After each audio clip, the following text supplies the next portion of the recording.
You ask Tiger to calculate. This deals with finding the midpoint between 2 points.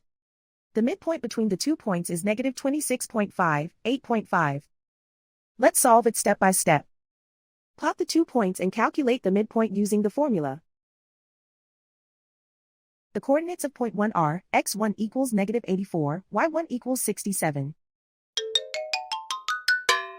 The coordinates of point 2 are, x2 equals 31, y2 equals negative 50.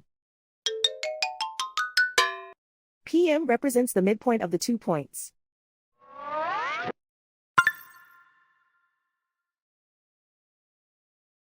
Use the x values in the midpoint formula to find the midpoints x.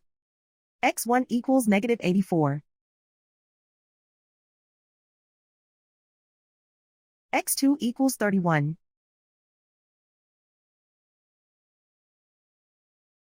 Simplify the arithmetic.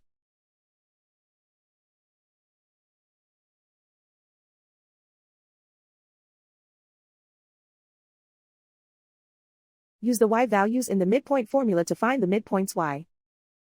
y1 equals 67.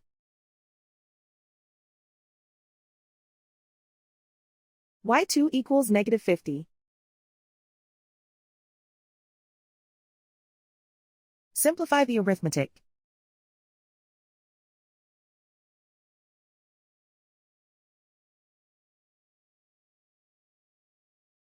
And so, the midpoint is negative 26.5, 8.5.